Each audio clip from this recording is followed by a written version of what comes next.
PGA Nation, we are back. We are back for another round of the playoffs, a big round, 70 golfers, and we're heading to my old stomping grounds, Delaware, which I'm pretty sure there's never been a tournament at before, which is just going to make it all the more fun this week. As you can tell by David's attire, we're just coming out of a big meeting with the top 20 players in the world. Tiger showed up. We got things settled, so we're good to go. We'll tell you all about it on the show. But David, thanks for joining us tonight. You've been on an absolute heater. So we're looking forward to seeing who you like this week. Sia, how are you doing tonight? By the way, a little intel, Tiger looked good. He was very cordial when he walked into our meeting, which David, of course, was sort of the headmaster of in his suit and tie. So we appreciated all of that. I'm doing well. I got to say, right from the jump, in case anybody didn't see my tweet, oh my gosh, Lindsay's here with all of her exclamation points. This is awesome. Charlie, what's up? Brent, what is up? So I did make a claim last week. I guaranteed victory after just taking two players, Rory McIlroy, ouch, and Tony Finau, not so bad. The point is, I wasn't victorious. In fact, I think I was last place, according to somebody on Twitter or in our Discord. So with that said, I am, oh my gosh, we have Byron in here. Justin is, this is such a great crowd right here. So just real quick, I am going to be I'm going to be giving my opinions and all that, but it's not a C audience team. We can put it like that if you want, but this is an audience team. Really what that means is, because it's normally just an audience team when I'm on their team, I have no veto power. Like last time I was on with the audience, I did have veto power. I did exert a proper veto, might I add. But the point is, no veto power. This is the audience's team. I am just a fan in the crowd cheering for the audience. I love it. I love it. Spence, how you doing tonight? I'm doing well. So I want to note two very interesting things before we get started. So one, it has now been 6 straight shows where one of us has drafted the eventual winner. And most of the time I want to note it's been with the first pick. And two, we are now in this weird trend where the person that has hit the winner hasn't actually been the winner of the week. So Sia hit Finau at the Rocket Mortgage and Joel won. Joel hit Tom Kim at the Wyndham and I won. I hit Zalatoris at the St. Jude. Congratulations to the audience. You guys won last week, but I feel like that shows how great the lineups we are producing actually are on this program. Well, you are factually very accurate. That is to nobody's surprise listening to this show. Come on, we hit every week. We are hot, and there's only one way for a crew as hot as we are to get hotter, and that's by bringing on David, who has been the hottest man, not just on the PGA Tour, but the DP Tour, you name it. He's picking winners everywhere. David, how do you do it? I'm good, buddy. No, it's good to be back on. Even better after last week. I was literally screaming at the television for Zalatoris to take a drop when he was short on that par 3. I was like, do not even attempt it, mate. Don't give it a go. So, no, look, it was an awesome week. I mean, perhaps ironically, I picked Ewan Ferguson on the DP World Tour to win. I had Zalatoris for the double over on the PGA Tour at 29-1. But actually, my biggest ticket of the week was on Trey Mellanax, who I'd tipped at 250-1, finished top 5, and his place money of 50-1 was actually better than Will Zalatoris as the winner. So it's not quite as sexy, but it was a very nice return on him, along with Morikawa for the top 5 as well. So took out some high roller leagues in the DFS as well. So big week overall. It felt like it was coming for a while with a few top 5 finishes in the weeks leading up. So no, it was nice to see one of our golfers get the W. And hats off to Zalatoris. I thought he played great, and it was a great tournament to watch. Very entertaining. Yeah, I love it. And it does feel like, in terms of like pressure and theme, like it feels like playoffs. Like these guys they're all showing up this week. Like no one's taking the week off. These guys all want it. There's more money on the line. So at least for betting purposes, I think it's the good part about it is like, someone's not just kind of showing up to show up this week, right? Like it's all on the line. This is important for everyone. So like at least gives you a little bit more confidence on like, the silly Paul Casey withdrawals after one hole and all that. Like we know that stuff hasn't shown up. I hope I'm not jinxing it, but so far so good. Now, Spence, you got your work cut out for you tonight with the course breakdown because I don't think we've ever seen professional golf played at this course. So that doesn't mean we're going at it blind. There's plenty of comp courses and things we can do to get a lean, but it's definitely not going to be as confident or official as it would be other courses where we've seen these guys play before. So, Spence, without further ado, if you can, please give us a course breakdown on what you're looking for this week. So the venue was designed by Robert Trent Jones and features what I would call an interesting layout. So for starters, the plethora of bunkers, large green complexes, and incredibly narrow fairways that are tree-lined all show up when watching any course flyover. That might make you think that driving accuracy would be of the utmost importance since the rough isn't necessarily a pushover. But the one thing I noticed that isn't necessarily picking up a ton of traction, I have heard some people, Nick mentioned it on the show with Better Golf, is how wide off the fairway the trees actually are for those who missed the short grass. Yes, there are bunkers littered throughout the facility to try to mitigate some of this bomb and gouge approach, but there are sections on most holes where the tee shots either look easy to carry the sand traps or they're almost these regions to one side or the other where the trouble is non-existent. To me, it feels like golfers will be able to bomb into the tree-free zones and take advantage of being closer to the hole. I will quickly run through my model since I don't want to spend too much time breaking down all the nuances that went into it. But I started with 30% on a recalculated tee to green category. You will start after this to see the infiltration of driving numbers in a second. But 60% of my total here went towards proximity, 30% total driving, and 10% around the green. I placed 12.5% on strokes gained total on bent grass over the past 50 rounds.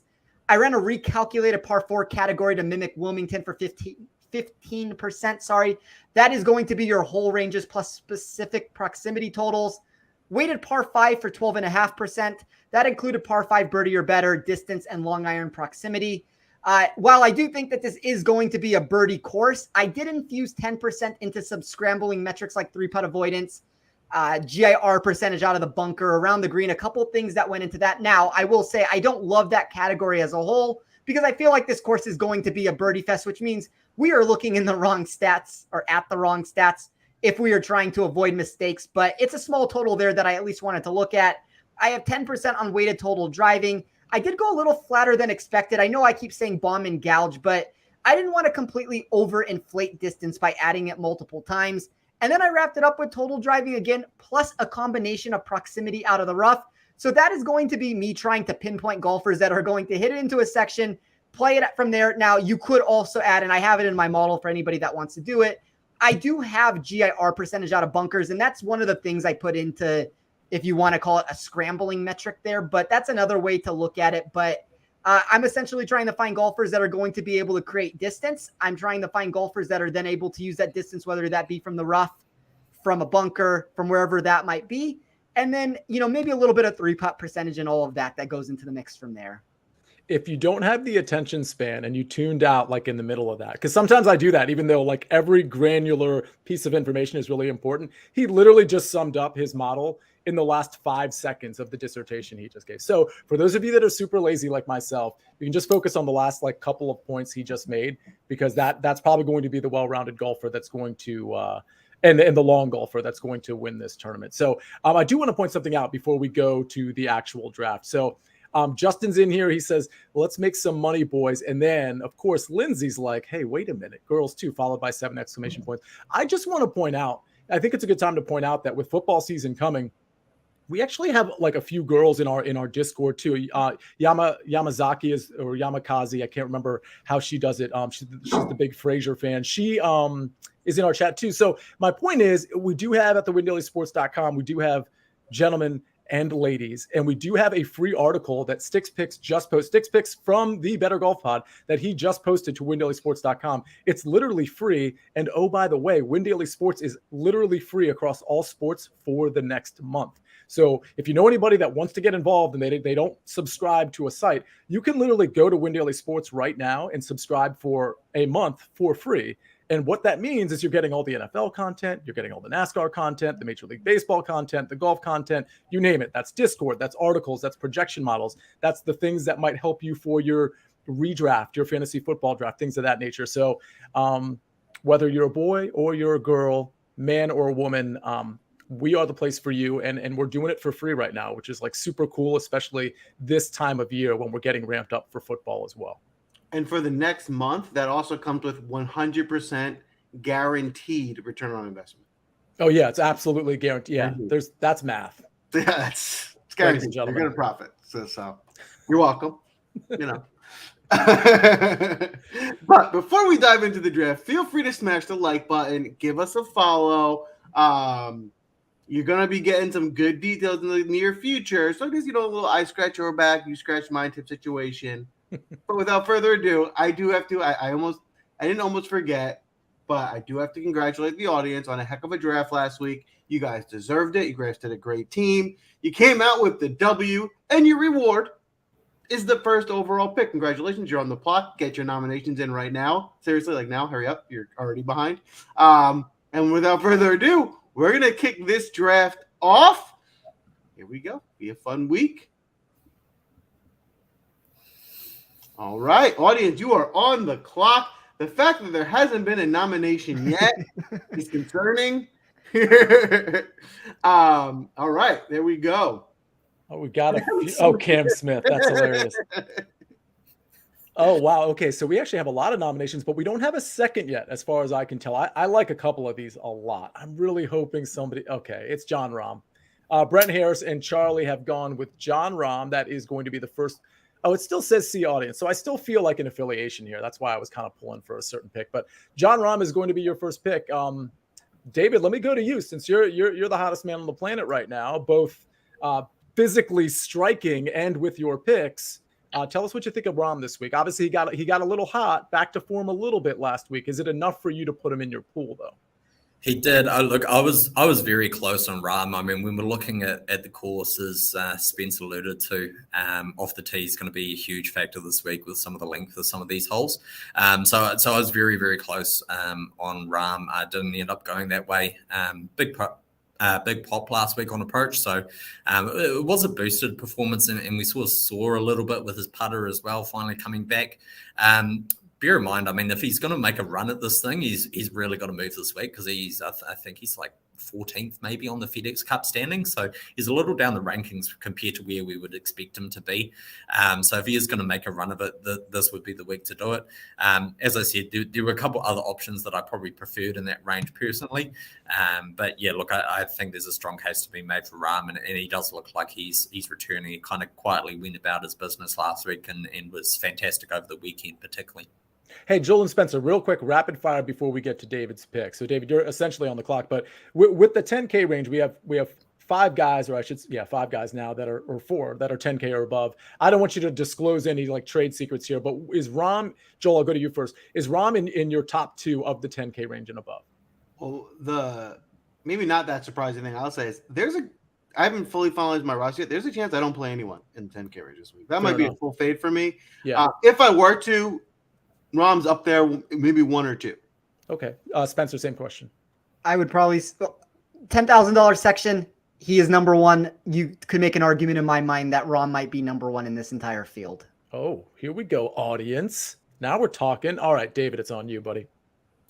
Yeah, and Sia, there's going to be no surprises here. We know we both know which direction I'm going with this one. So I'm going to take Joaquin Niemann with the first pick of the draft. When I look at the $8,000 range, Niemann is the name that jumps out quite clearly in that ranking for me. I think because of that, he is going to see a lot of ownership. I've seen his name a lot this week. The reason being is he gained 7 strokes on approach last week. He had a massive pop. When we're looking at the course here, it is a type of course where you're going to need to move the ball both directions. Niemann's great at that. His iron play is outstanding on his day. Highly, highly talented. As Spencer's mentioned before, he's an extremely talented golfer who at one of these stages is going to go and win at one of these events. He's only 23 as well, bear that in mind. Other thing I'll point out is birdie or better percentage at 200 yards plus.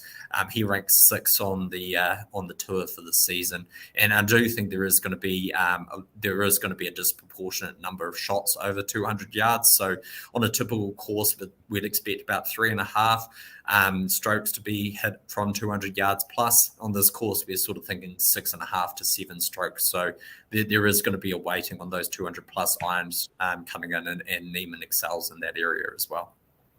Yeah, that would have been, I know Zach and Lindsay nominated Neiman, but Lindsay's nomination came in right after Rahm's second one. That would have been my first pick as well. I do like him. He's the only outright I've actually bet so far. It was only because he was 40-1 when I got him, and everybody else is so short. Everybody in the top 15 is so short. So he seemed like the best value on the board from an outright standpoint.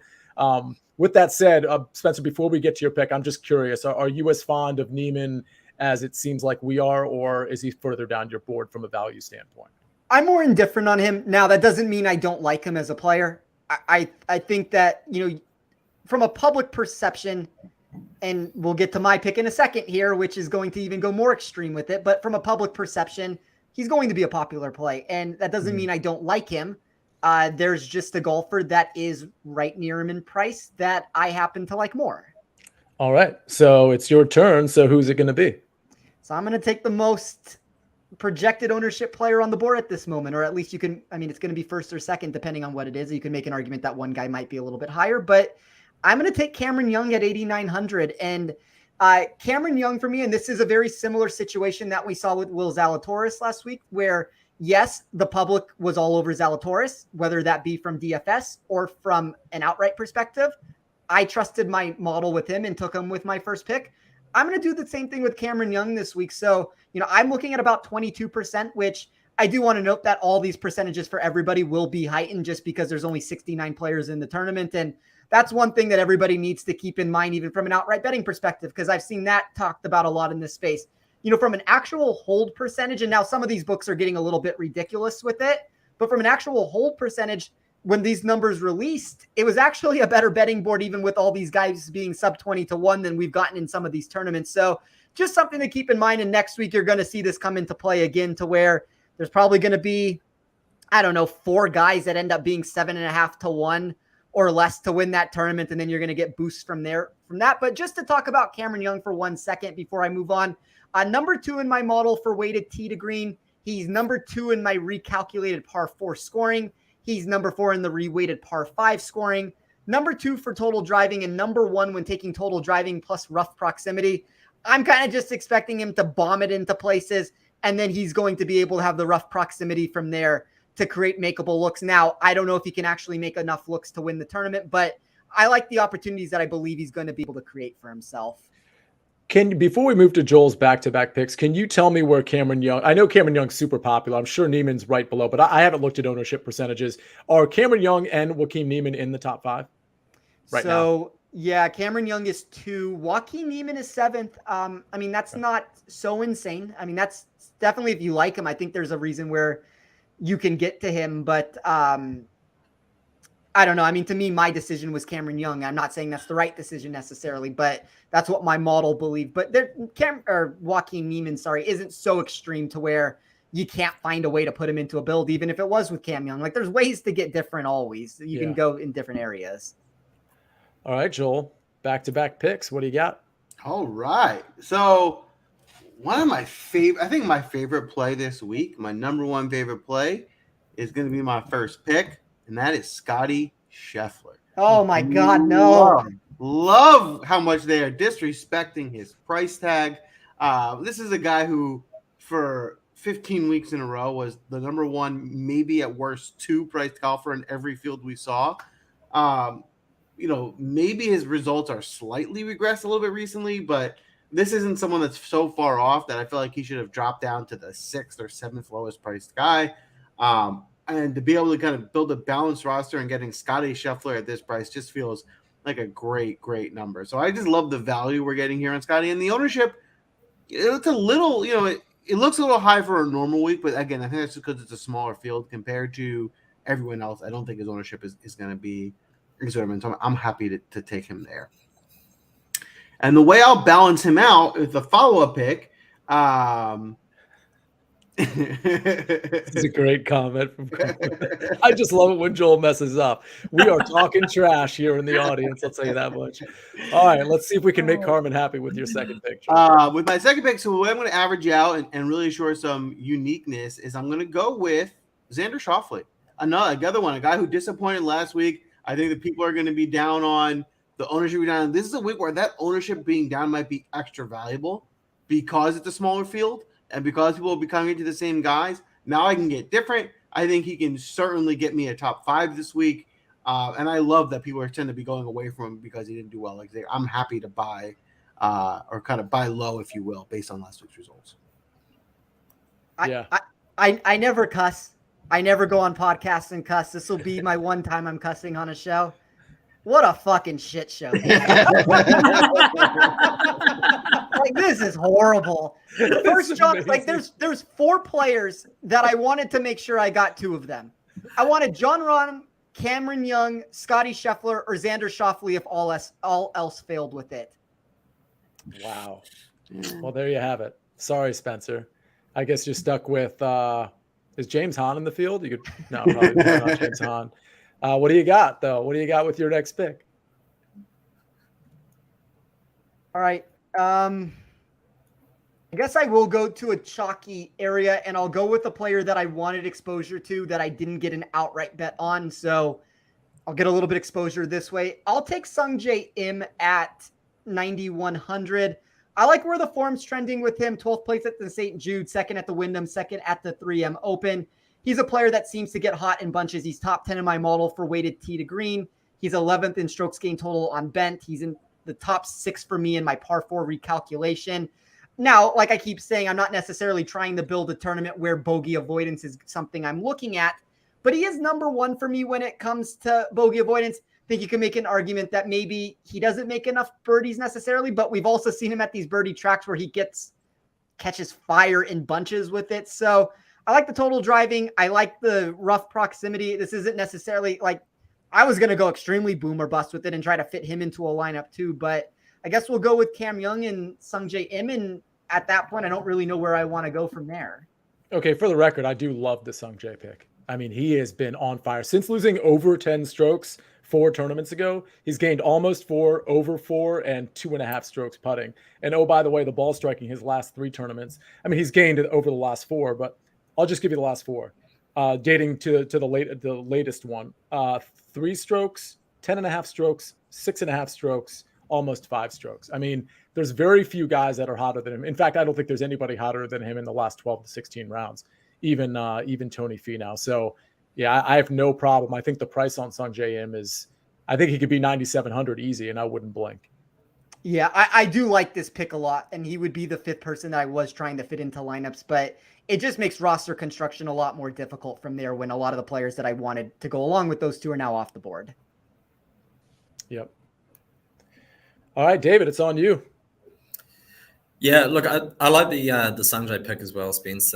Look, I think he's been quietly excellent off the tee as well. I think that gets missed a bit as well. His distance off the tee and actually is excellent. So don't mind the pick there, despite you having to pivot and God forbid, cuss on the show. I'm gonna go right to the tip top of the board for my next pick. I'm taking Rory McIlroy at 10-5. I'm curious, David, does last week scare you at all? I mean, he's a primetime player, probably shouldn't, but he was a little wayward in a couple of areas. Do you have just any take on that, just in general, in terms of how it might apply to this week, if at all? Yeah, my only take would be that he commented he hasn't touched his clubs for 2 weeks and lay in bed eating fast food. I mean, that I'm not surprised if there's some rust, and he's so excellent off the tee that I really don't read anything into the fact that that's where he lost his strokes. I also don't think last week was the best test for him in terms of the course layout. I mean, if Rory can lose strokes anywhere, it's going to be on his driving accuracy, right? Like, I mean, he can push it right occasionally. So, I mean, on a course where driving accuracy is a period of to see him perhaps struggle a little bit more off the tee is not overly concerning. Well, what I'd say as well, in terms of my research into the courses they've done, I really compare this track to a Quail Hollow. That's where I draw a lot of parallels in terms of the way that the course sets up, in terms of being a 7,500 yard par 71. Rory's won Quail Hollow 3 times. The other course that I'd look at was Trump National Doral, also very comparable to here, and he's got an excellent record around there as well. Oh, and by the way, along with those 3 wins, he's got a runner up there as well at Quail Hollow. So, look, I expect him to play extremely well. I thought he was massive value at 13s when he opened, and he's going to feature at the end of the show as well. Love it. It looks like the audience has already named their 2 nominations, or I should say our 2 nominations. Correct me if I'm wrong, audience, but it looks like Taylor Pendrith and Matt Fitzpatrick have been nominated properly, with 2 nominations each by the audience. If I'm wrong, I know Taylor Pendrith was one of them. I'm positive about that one. Carmen saying Mito. I don't think Mito was the second one that got nominated. I think it was Matt Fitzpatrick. So let's put that in until we hear otherwise. Oh, and by the way, Joel, Carmen wasn't talking smack about your pick, as it turns out. He was trying to say that he likes it when you steal Spencer's pick. So messes up Spencer's pick is how he wanted to finish that sentence. So anyway, so Spencer, again, that's on you. And Lynn's, let's see, it was Back 9 Bets Byron who had a funny comment. Also love the one time only, but a double barrel cuss casserole when I do. So, all right. So, Joel, any thoughts on Taylor Pendrith or Matt Fitzpatrick here? I like both. I was actually hoping Fitzpatrick would get back to me. Fitzpatrick's been just the definition of consistent. I mean, this guy's been top 10ing left and right. Even when he doesn't top 10, getting a 13 or a 12 or whatever, like he's there week in, week out. He doesn't really have a weakness. And getting him at 9,500, I actually think he should be priced probably in that 10K range the way he's been playing recently. So I really love the Fitzpatrick pick. And with Pendrith, I mean, for a guy we're looking for value, I think you're getting it there with Pendrith. So I think the audience did a really good job here. Yeah, I think you're getting upside too. Everybody keep in mind this is a no-cut event. So, I mean, Taylor Pendrith is the type of guy that could potentially have a bad day like he did, I believe, on Sunday of this last tournament. But, he's good for 4 or 5 birdies and an eagle on any given day. So I think the frame of mind of kind of like high-risk, high-reward golfer is something that you're going to want to incorporate into this tournament. And what I'll add is, Carmen, we're going to get him again next round. That's so great. Well, I want to add one thing to that very quickly. And I mean, this might just have to be a rated R show at some point with this. So the 3 players, and I'm not kidding. Like, as everybody knows, I don't hold punches. If I like a play, I like a play. If I don't like a play, I always make it clear that I don't like the play for whatever the reason is. I love the Rory pick. I think 10,500 is way too cheap for him. I think anytime you get him at a tree line course, he's in play. He was somebody I was considering. Taylor Pendrith was going to be the next pick I was going to make. So that now sabotages even more. And I don't know what I was going to do with Matthew Fitzpatrick, but I do like the play. I think Fitzpatrick is the definition of safe. And I don't know if at a no-cut tournament, maybe you want a little bit more upside than that, but I like Fitzpatrick. He certainly wasn't an option that I was considering. So pretty much every pick that has been made so far, like even with the Neiman pick, I like I wish I had a chance to take Neiman now at this point with everything that was going. So I like every single pick that has been made. Spencer's player pool is like depleted. There's probably he's probably hanging on to like one guy that's actually in his player pool. The one other thing I'll say about Matt Fitzpatrick, and I think Rick Gaiman alluded to this on Monday on his 300 Yards to Unknown podcast. But, when you're going to a course where there's an unknown, because we don't have course history, we think we know what the course lines up like, but we're not 100% sure. Nobody is. I think it's good to lean on a guy who's good at everything, like Joel was talking about. We know Matt Fitzpatrick checks all the boxes, and there are some golfers in this field that do that. So, it sounds like a safe play, but it also sounds like a smart play to take a guy that, okay, if we're wrong about the course assessment, okay, Matt Fitzpatrick can handle that. He's good at everything. He doesn't just rely on this thing and this thing. So I think there's something to be said for that on a brand new course. Yeah. Sneaky long off the tee now as well. I mean, he's gained so much driving distance this season. I mean, he's done a lot of work in that space. So, if we're looking at a course where distance is a factor, I think there's still some members of the public that think Matt Fitzpatrick is short. He's not. He is decently long off the tee. Ivan has it. David, as we wait for your pick, the DraftCast is one part drafting a good team and one part trying to mess up the other three. Yeah. Man, that's 100% true, as backed up by all of us and Byron in here in the chat. This chat is on fire. If you haven't already hit the like button, we have some new audience members here. Go ahead and hit that like button. We got a lot of likes so far. Let's get it up. David, it's on you. What do we got? It is, yeah. I'm gonna go grab some value with this third pick, and I'm gonna take Cam Davis at 7,600 with my next pick. We look at last week. I included him in some DFS lines because he was just incredibly undervalued, and he ended up playing really, really well. Last week, second round, he shot a 1 over 71, but other than that, he was 67, 67, 66. Fair few birdie streaks in there as well. Plenty of distance off the tee, which I love. In terms of approach, so par 3, 200 to 225 yards, I think that's going to be key to scoring this week. There's 3 par 3s within that range.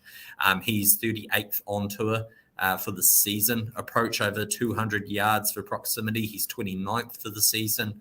And then birdie or better percentage for 200 plus yards. He's 42nd for the season as well for the tour. So he's ticking a ton of boxes for me. And he's incredibly hot. He's coming in here off 6th at the Barracuda, 16th at the 3M, 14th at Rocket Mortgage, and then 13th at the playoff last week. The other thing I mentioned in terms of the FedEx Cup standing points is that currently he's 52nd. I mean, he's going to need to get a top 5 finish to make it to the Tour Championship next week. He's a young, ambitious golfer with huge talent. So I expect him to be really going out there and firing at pins and going for that win. David, everybody was distracted by your excellent Cameron Davis pick because of the size of your water bottle. So can you show it to us again? Because I haven't even seen it. Oh my, okay. That's like, what is that? Like titanium? Though, right? Like if it's closer to the camera, it looks bigger. It's like, it's like your wing view mirror when you're when you're in your car. And I've screwed up the board with my water bottle somehow. Oh no, Joel just left somehow. I don't know exactly what happened there. Did he take Paul Casey again? Well, he took our board, unfortunately. So he'll hop back on. He'll hop back on in a second. I'm sure. He thought about Hideki Matsuyama and he left. he was like, I got to go get some water. So as we put go ahead, David. I feel that Joel, this is the second time that's happened to Joel. The other time, Paul Casey made the cut and performed quite well. I think it's his anti-karma to stop his golfers withdrawing, as he quits out of the draft at some point, and it puts some voodoo on his picks to not withdraw for a change. Yeah, it's like a jinx. It's like a reverse jinx. He withdraws, so his players can't withdraw. Exactly. Joel, do you have access to the board to put it back up? I do. Yes. Also, you said Delaware was your old stomping ground. Tell us more. Are you from there? I went to college in Delaware. Charlie also went to Delaware. And Charlie's daughter is going to Delaware in a month for the first time. So listen, this is a hometown tournament, right? The DraftCast, we reside in Delaware. Even though it's the first tournament there, this is a hometown feel. Okay, first of all, the audience is on fire tonight, particularly Byron, aka Model Maniac, who probably just recorded a show that you all should watch immediately after this show. Byron, I have a suggestion for you. It's actually more for us, not so much you. I think you should do like a 2 to 3 minute stand-up comedy sketch and post it on Twitter. Maybe tag us too, because we sort of spawned the idea, but you're so funny. You're always funny. That's part of the reason your show is so great that you put on your Twitter page, among other places, YouTube, I'm sure. I'm telling you, dude, that would be so awesome if you just did a quick stand-up routine. I think it would be so on point. So I don't know. So that's me getting distracted. Spencer, it's on you. Do you have any players picked to do you have any picks left, or are you just going to quit? Are you going to pull a Joel Watergate? I'm close to quitting. I'm scrolling through trying to figure out who I'm going to take at this point and figure out. And it's unfortunately the one show that we have probably ever done where I was not prepared for a backup plan with it. Normally I try to put myself in a spot where I was like, all right, I'll get 2 of those 4 players.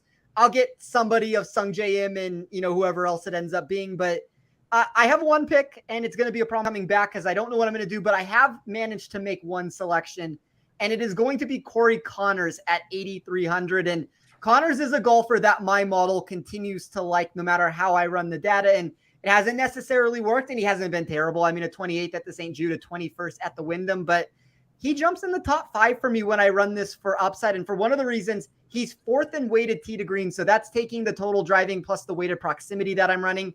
He's 13th in strokes gained total on bent grass. Now, if we want to look at some of the putting metrics, like he doesn't necessarily get any better. He stays flat from where he is when we're just looking from a 2-year baseline at any course. But, that's fine. I mean, Connors, we're not purchasing him or buying him into a lineup for his putting. We're buying it for the ball striking. And 7th from reweighted par 4 recalculation for me. He's 3rd in GIR percentage. Now, these are really large greens. You could make an argument that either helps potentially, or maybe it hurts potentially. And that's going to be found later on in the week when the course actually gets played. But I like Corey Connors' upside. I do think at 11%, there is leverage that can still be created there. So I'll just make a flatter build this week and take Connors at that price. I'm sure the audience is disappointed because I feel like they like to take Connors like every single show. But I don't have a problem with Connors. He's not really in my pool right now, but I don't have an argument against him. Joel or David, are either of you super high or super low on Corey Connors, or just kind of indifferent? I mean, the only comment I'd make about the putting with Connors is that, we've got these comically large greens this week at 8,100 square feet. In terms of approach putt performance, Connors actually rates out 42nd. So in terms of the lag putting, he's actually not bad. And he's also scores incredibly well at par 3s in that 200, 225 yard. He's 11th on tour for that metric as well. So I do think that's going to be really important in terms of putting a score together. So look, I think there's some merit to the pick there. And, thanks, Spence, for putting them on my radar. All right. Joel, you've got back-to-back picks. Go ahead. What do you got? All right. So my first pick, I'm going to boost up some value in that I've taken 2 of my higher price guys, and I'm going to go with Trey Mullinax. Trey Mullinax gave us the top 5 last week. If you're talking about someone who gets distance and that's being a priority for this week, he certainly has that. And the all-around game has been there for him. I mean, he's been just gaining strokes everywhere, maybe not significantly, but the fact that he's really playing well in all aspects of the game, I just think, for this price, someone who's kind of checking all those boxes is just a really good number for him. And then I'm going to follow up the Mullinax pick, and I'm deciding which route I want to go because I want to be safe in ensuring that I get all the guys that I'm looking for. So let me think this through. All right, I'm going to go with Davis Riley. Davis Riley, again, we've seen it has a ton of upside. When he gets it right, he can get you a top 10. The driver looked really good last week. The one area with Riley that we need him to see a little improvement on his irons. But he looked like he was coming around to that last week toward the end of the week. And he kind of fluctuates week in, week out. If he gets a hot week with his irons, I think he'll certainly compete this week. I like the Davis Riley pick. I'll throw that out there. That was on the short list of options, and I'll let somebody else respond because I don't have a pick right now and I'm trying to figure that out. But I like the Riley selection. I think Riley's interesting. I'm assuming his ownership isn't super high. He's not a name that people have been attached to over the last couple of weeks, whereas 4 or 5 weeks ago it was a different story. So I think he's a pretty sneaky play, especially in a no-cut event. We know he can pop. So yeah, I like the pick. David, thoughts on Davis Riley? I'm okay with Davis Riley. I'm more upset at the fact that Trey Mullinax has been snatched from under my feet again. Look, I tipped him last week at 251. I mean, he's come in to 125 now in the betting markets, but I mean, it's a reduced field. I think Joel actually shot down Trey Mullinax last week, so that's doubly rude that he's taken him. Look, I really like Trey Mullinax as a value this week. I just kind of thought that I could get him a bit later in this draft. Mullinax gets a hard time for the putting. He's 3rd on tour for approach putt performance. So if we're thinking about these huge greens where lag putting is going to be important, he's right up there at the top of that leaderboard. Other one, birdie or better percentage, 200 yards plus, 32nd. approaches from 200 plus, 33rd. So I'm super hot on Melanex this week. I just think he's huge value, and 6,200's a bargain. So yeah, I mean, Davis Riley, well done, Joel, but doubly well done on Melanex. And real quick before Spencer finally picks, when you say approach putt performance, just so I can clarify for the audience, correct me if I'm wrong here, David, but you're talking about lag putting, and we're talking about lag putting because these greens are massive, way more massive than most of the greens we see week to week. So lag putting from distance is going to be really important. So that's that with the approach putt performance, that's sort of encapsulated there, correct? Yeah, so I mean the greens are 8,100 square feet, which the only other course that's really comparable, I mean St Andrews obviously, but we don't go there every year. The other ones, Plantation, have these huge greens as well. Approach putt performance is basically with your first putt, how much distance left for your second putt following that first putt. So has to be on greens that the distance is laser tracked per usual. But yeah, once you've hit the first putt, what distance have you got left? On average, Melanex has got 2 feet. Wow, that's strong. All right, Spencer, what do we got?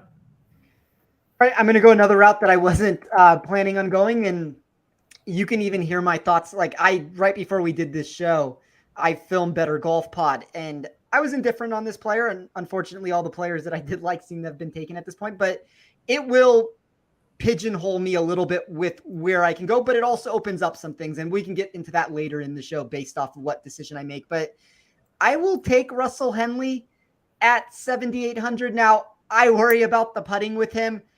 He's almost dead last in my model on bent grass. The 3-putt percentage does increase a little bit when I throw that into the mix. The par 5 scoring isn't exactly what I would want to see, but there's a lot that my model does like from an upside perspective. And if we're saying this is a no-cut tournament, maybe I can take some of that upside currently. And, he's going to be sub 8% at where I have him right now. So I don't love the pick. There's a lot of routes I probably would rather go than him, but I do think he provides what I'm looking for with the way that this roster has been built so far. And, for better or worse, I'm kind of in this position now where that has to be the decision. I can't take players that have already been taken, unfortunately. So in the interest of saving time, because we want to get to David's pick and then the audience nominations, I'm just going to say, Joel, yes or no on Henley? Yes. David, yes or no on Henley? No. I'm a no as well. Sorry, Spencer. But listen, I was terrible. I was terrible last week. So what do I know? That's why I'm banning myself for 1 week. A 1 week ban. Okay, David, it's on you. What do we got? And well deserved as well. Someone I think a lot of players are sleeping on this week. I'm going to go Maverick McNeely. I think McNeely's massive value. I mean, we're looking at a tournament that has no cut, so that's a massive positive for McNeely in the first part. But this guy scores birdies in bunches, right? So if we're looking at the DFS scoring, he's in the top 10 for the season in terms of birdie or better. Birdie or better percentage, 200 plus yards. He's 11th on tour. Last week, it was actually a really strong performance. Other than one round, he shot 5 over in one round. The other rounds, he was 11 under. So I think that's flying under the radar a little bit as well. He's been cut in massively. He opened at 100 to 1. He's now at 60 to 1 in terms of the betting markets. So look, he holds a lot of appeal for me. And I think he's a really solid core that you could base your picks around in terms of the fact he's going to deliver you a bunch of birdies and a bunch of eagles, regardless of where he finishes on the leaderboard. Yeah, I think that's interesting. I mean, his putter's been hot. The ball striking hasn't been great, but that doesn't mean he hasn't been a good ball striker. And to David's point, the fact that he was great for 3 rounds and terrible for 1 is actually kind of perfect for this particular setup. I totally get it. Yeah, I mean, he popped last week on approach, though, as well. It was his best approach week since the Valero Texas Open in April. Mm-hmm.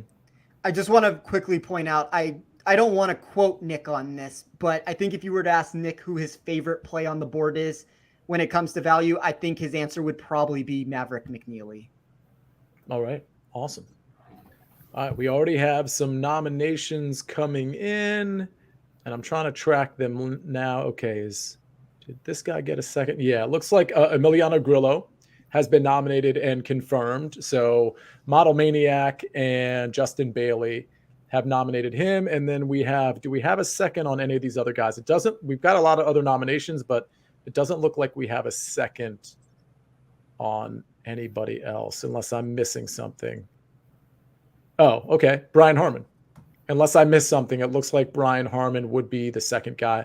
I think Harmon's kind of sneaky. I don't really love him this tournament, but I don't mind it. He played really well last week. Anybody have an opinion on Brian Harmon?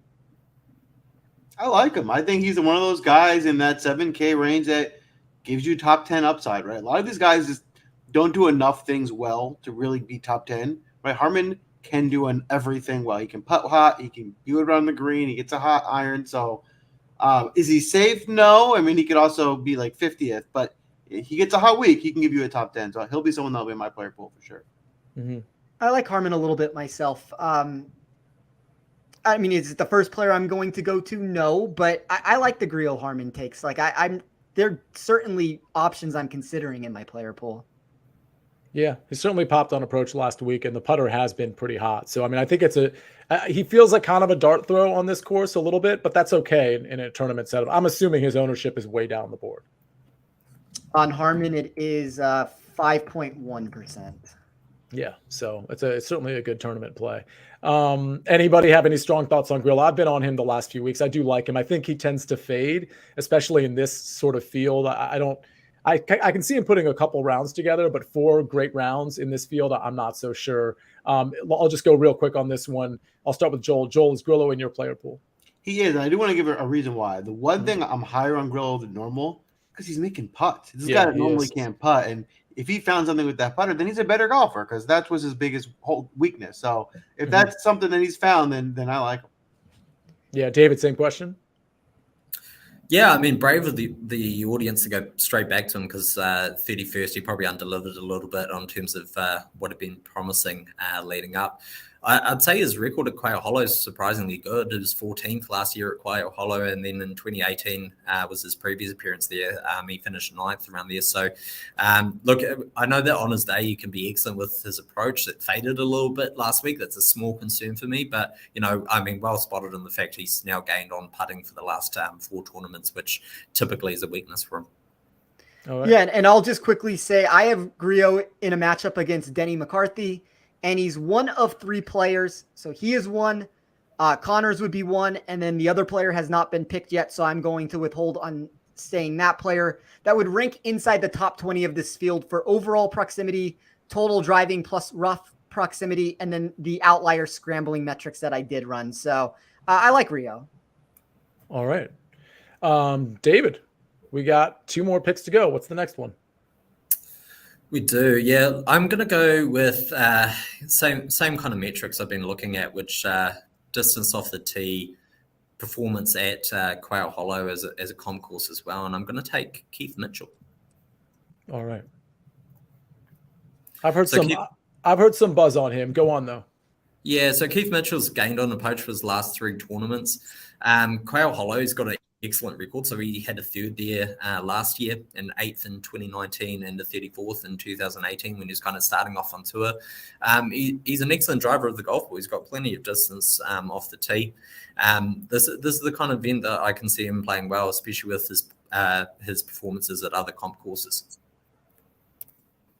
Yeah, I like the Keith Mitchell play. He was on the short list of options I was considering, and I'm kind of thankful now that I took the Russell Henley route, just because to know that he wasn't going to make it back to me would have really left me no choices. Like I would have been stuck. Like I really would have just left the show at that point. So everybody, it's beneficial that for myself that I get to stay here. I get to make the lineup. So I like the play.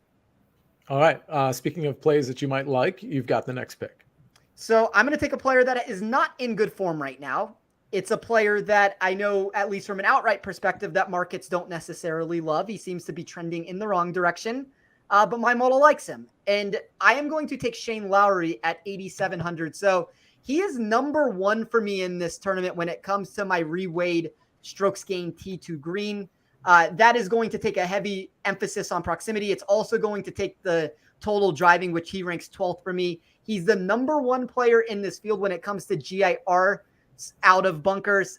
He's 8th for me when I just take total driving plus rough proximity. He's also number 1 for just the proximity range, which is what boosted him so high up into my model. But I like him this week. It's a no-cut tournament. It's like I'm willing to take some shots on some of these guys where I don't know exactly what the floor is from, but I know that I need 4 rounds and I want a player that can make birdies. And yeah, Shane Lowry isn't necessarily that player that you usually look for to make birdies in bunches, but I think it's a good course for him. Yeah, I don't mind that. Coming off some bad off the tee performances, his last 2, and obviously wasn't great last week, but we know the caliber of player Shane Lowry is. I think he was 8,300 last week. I played him a lot last week and, certainly underperformed, but 8,300 last week, 8,700 this week. I still think you're getting a pretty good deal, especially considering Spencer, to your point, he's not super popular. So he's kind of in a perfect spot to scoop up right now. All right. So we are on Joel for, is it his last 2 picks? Yeah. Joel, what do we got? So we're ready to rock. I will say the last 2 rounds when I feel like Spencer, all the guys I was mapping out to take went. I have to reshuffle who I was going to take 3 times over the last 2 rounds. But I feel good. I think I got to a place where I'm definitely going to win this week. So guaranteeing victory? Are you guaranteeing victory? Guaranteed. That I'll even go as far. That was easy. That's how. So Wow. You guys got to make it a little harder for me than this because Courage. with my second to last pick, I'm getting Colin Morikawa. So He's pretty good. Yeah. And then I'm going to round this squad off with my last pick, and I'm going to take Sahith Theegala. Now, Morikawa, obviously he's great, right? He's got to make some putts this week. He's going to be one of the best iron players, as he always is. It's not much to say about Morikawa. I don't love his ownership, so keep an eye on that. I think that is getting high.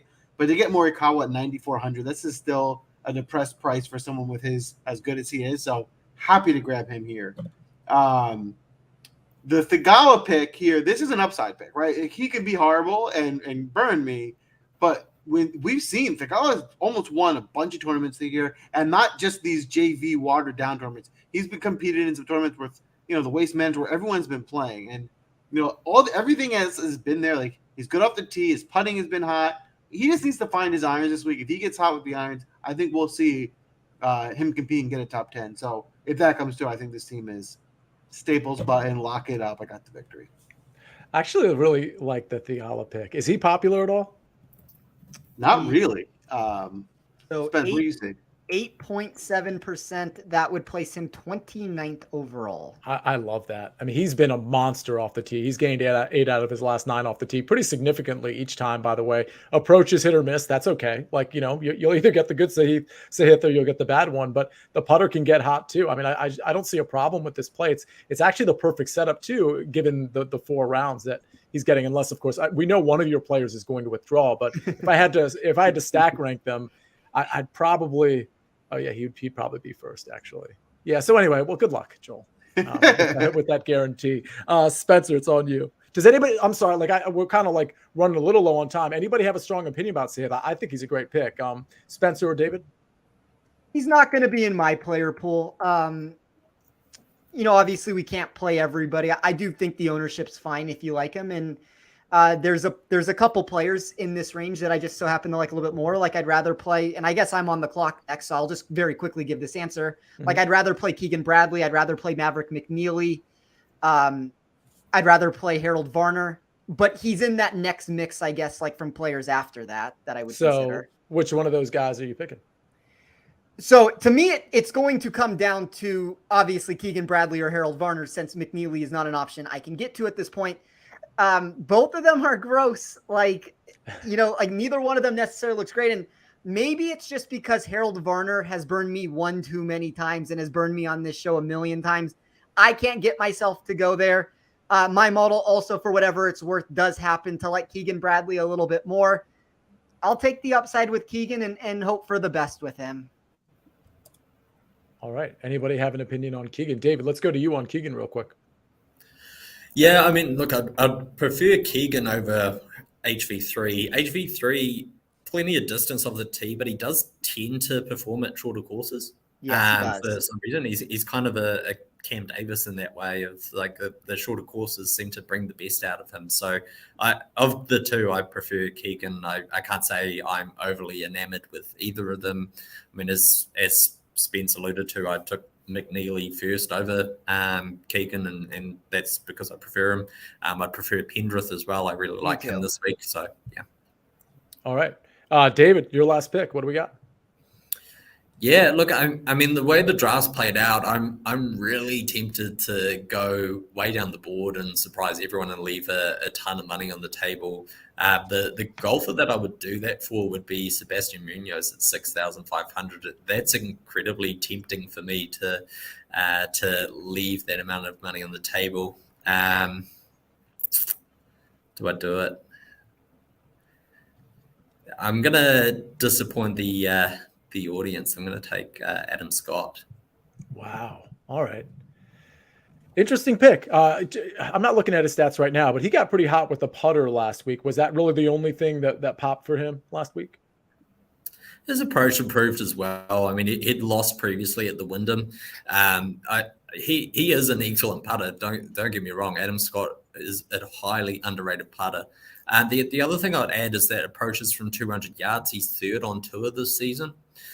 Birdie or better percentage from 200 yards, he's 44th this season. So in terms of some of those long iron metrics, he plays incredibly well, and he's sneaky long off the tee. I mean, he's 42, but he's still gaining a ton for distance off the tee as well. So in terms of comp courses as well, he's got some excellent performances, particularly Trump Doral, he won, and he's won the Genesis Invitational as well, which I don't think is the worst course to be looking at for a comparison to Wilmington. We have a steel accusation coming from Midnight Dancer. Oh, it's a blatant. It's not even an accusation. It's a blatant steal. I'll admit to it. So I'm guilty. Charge me. Oh, confessions. I love them. Okay. We will confess to our final pick being Aaron Wise, who was nominated by Lindsay's exclamation points and by our very own Stephen Pilardi, who will be coming out with the ownership article tomorrow, early evening, late afternoon. So that wraps it up for us. I mean, clearly the audience has the best team, but we have Joel's guarantee, we have David's prowess, and we have Spencer's consistency. I think it's 25% share all the way around in terms of win equity this week. Well, you guys let us know. Don't forget, put a comment. We're going to post the teams. Let us know who you think is going to win. Put your votes in now. There will be crowned a champion. It's going to be me, and we'll talk about it next week. But we're not done yet. We still have some outrights, some first-round leaders. Before we get to that, don't forget, if you haven't already, hit the like button. Give us a follow. But we'll start in the outright market for tonight. Sia, who do you like for outrights this week? Speaking of follows, I think everybody in this chat probably follows Win Daily Sports on YouTube.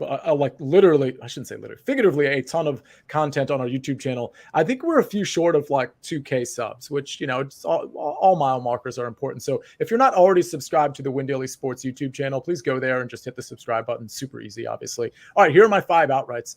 I already told you I only bet one. So I am going to bet like probably a few of these other ones that I'm going to mention, but these I usually like to come up with 4 or 5. I'll give you 5. They're all 30-1 or longer because I just don't want to take a short shot. If anything, I'll live bet a short shot Thursday, Friday, or Saturday.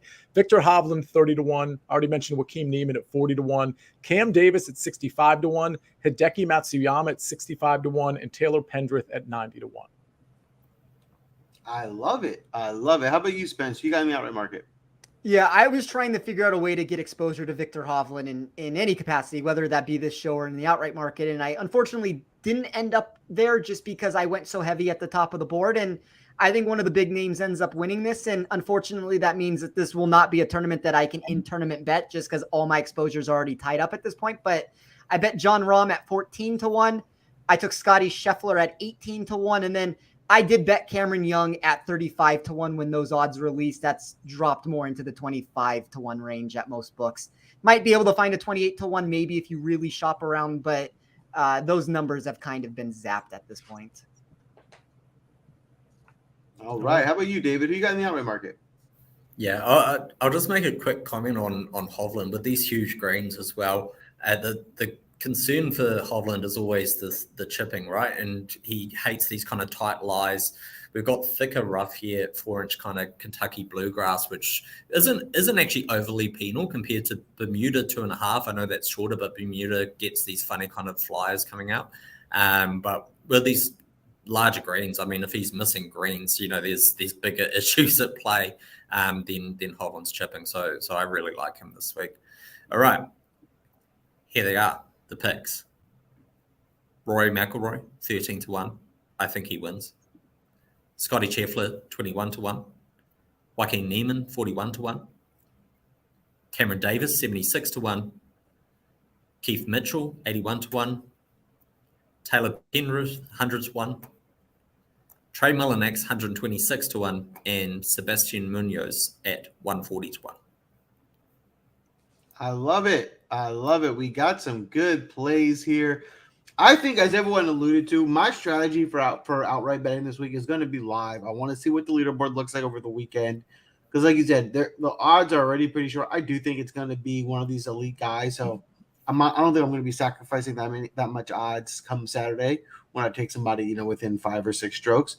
But to get somebody early pre-tournament to get us started, I'm a line. I think it tells everyone something that we all like the same guy. I think Victor Hovland's the right play in the outright market because he's one of those guys. If he's super dialed this week with those irons and just kind of pin seeking every hole, it's going to be hard. I mean, he'll be right there on top of the leaderboard, especially because it should, like David said, it should neutralize his big weakness, which has given him a lot of trouble.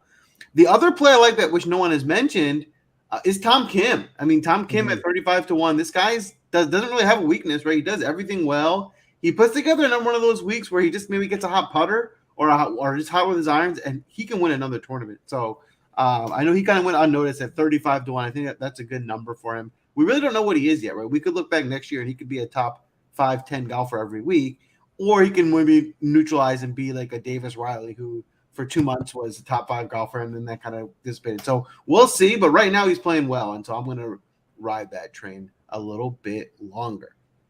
All right. Can I ask you a question on that, Joel? Do you have any concern? This is the longest test that Tom Kim's kind of faced, and he's not the longest off the tee. Do you have any concerns about that? Because I know that for me is one thing that's kind of holding me back on him. I think it's a fair concern. I think the counter argument to that is we really don't know what we're going to get off this course. So I don't want to put too heavily weighted something like that on a course where there's a lot of unknown. So I want to rely on his form is really good, right? He's this guy who's playing really good golf, and listen, this course could play on. We could be wrong, like it wasn't playing that long, and then maybe ownership goes down or something on him. So I'm playing the course length more as an advantage for long guys, but I'm not going to make it a negative for not as long hitters. Yeah, look, I think that's a fair point, and probably from a game theory perspective, it's interesting in terms of if everyone is going to assume that you need distance off the tee, getting a little bit different by having someone who's a little short off the tee may be a great way to get some leverage in terms of ownership. So it's a fair point. All right. Now the first round leader market. You just gotta have a feeling that we're gonna hit here, right? We've been so hot all year. This kind of feels like the last tournament. Kind of feels like we're due for one last hurrah to end the season. David, why don't you kick us off? Who you like in the first round leader market? Yeah, I'll point out as well, for the last 4 weeks on either the DP World Tour or PGA Tour, one of my tips has been the first round leader. So we've got a bit of history going here now. And I'll give you, this is my lanes all morning, guys, as well. I don't think it's going to be hugely windy in the afternoon, but there does seem to be an advantage in the morning. There looks to be a bit of rain Thursday night as well. So softer conditions potentially for those first out in the morning. So as a result, I'm going to go Matt McNeely at 60-1. I've got Taylor Moore at 80-1. Got Sebastian Munoz 66-1. Trey Mullinax at 66-1. And Kurt Kitayama at 100-1. I love those plays. I love them. How about you, Spence? You looking in the first round leader market? I might end up tailing David on the Munoz pick. I, for the record, think that would have been a very unique way to end a lineup. Obviously, it would have been leaving a lot of salary on the table, but I'll probably add that because I don't have a very big card. I mean, as far as the numbers that I've gotten. So I have Luke List at 100-1, Keegan Bradley at 80-1, Russell Henley at 50-1, and Cameron Young at 35-1 with Munoz to be determined at this point, but I probably will tail that play. I love it. I have just a few plays here for the first round leader market. One of my favorite plays is I really liked, actually, I wasn't in my pool, but David, I really liked the Taylor Moore call at 80-1. Also at 81, my play is Emiliano Grillo at 80-1. I think it's a really good value for a first round leader. Mito Pereira at 50-1. I had two more looking. Okay. the first round leader is going to be, it's already been said, I think the fact that multiple people are on him, he's shown up in first rounds already this week. It's Cameron Young.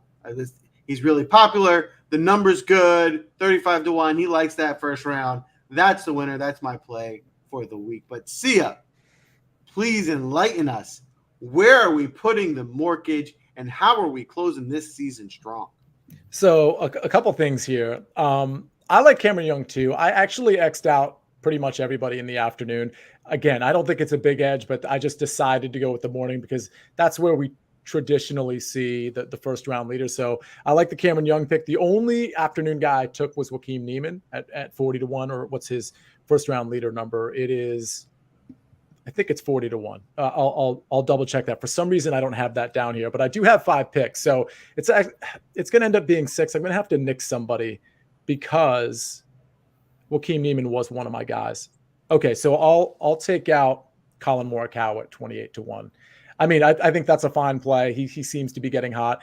This year on the year, he hasn't been great in first rounds. I'm not going to factor that in too much, but it's just something to point out. So I'm kicking Colin Morikawa to the curb. I'm taking Joaquin Niemann at 40-1 first round leader. I'll verify that number.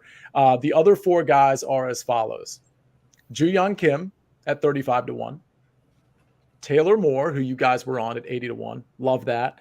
Mito Pereira at 50-1. Joel, I know you were also on that. So we have Mito Pereira, we have Joo-Yeon Kim, Taylor Moore. I think I said Mito Pereira, so I'm a little disorganized, but the guy who's actually going to win it, the guy who is going to be your first round leader, who is also out in the morning, which I think is a slight advantage, and who has been red hot. The hottest guy over the last few tournaments that we've seen from a ball striking standpoint and the putter combined. It's Sungjae Im. Sungjae Im is 28-1. It's relatively short. Again, we don't know exactly what to expect out of this course, but whatever it is, I think Sungjae Im is going to be a great play this week. And Sungjae Im at 28-1. He's going to be your first round leader at the BMW Championship 2 days from now. In the future, I'm telling you what's going to happen. Last week was a guarantee. That was to throw the others off the scent that I maybe can't see the future. But this week, I'm telling you, Sungjae Im 28-1. He's your first round leader. You're welcome. Wrap it up. That's a lock. You know it's coming through. Count your stacks Thursday night when it finishes. I am pumped for this week. Keep in mind, this is the playoffs. Playoffs. Big week. It's going to be fun. See, am I missing anything? Well, I got to give it to the chat because they have been so fun. They've been so engaged. We probably won't do a show next week because it's just 30 people. Like, that's my guess. So we'll see you in the next kind of like relatively full field tournament, which I think is probably going to be the format as we discussed prior to the show, which is in a few weeks. I will say that Better Golf Pod probably has a podcast next week. And Spencer, can you confirm that for us? I've not talked to Nick about it, but I would say with almost, I don't want to promise anything. I would say with almost 100% certainty that we will. Yeah, and it makes sense for you guys too, right? Because a lot of these shows probably won't go, and so people will be looking for their content, and you guys have the best betting content in the industry, in my opinion. So at least from a podcast standpoint. So everybody tune into that next week. We'll see you probably in a few weeks. We'll also see you in Discord. But again, I got to go back to the chat because David, did you say something? Oh, sorry, I thought you said something. Go ahead. I'll just give Stephen a shout out that I will gratefully accept his pizza bet, which I've just noticed in the chat. I'm going to take that as well. I'm 4-4, so let's wrap it up, make it 5-5. What's the bet though? So Munoz head-to-head against Stallings, and I'm guessing same terms of there's no miscut this week, so sports. All right, sports. And I was going to hand to the chat because Charlie has already said it for us, sports. So everybody will see you soon. Good luck this week. Those first round leader bets, lock it all up. Sports.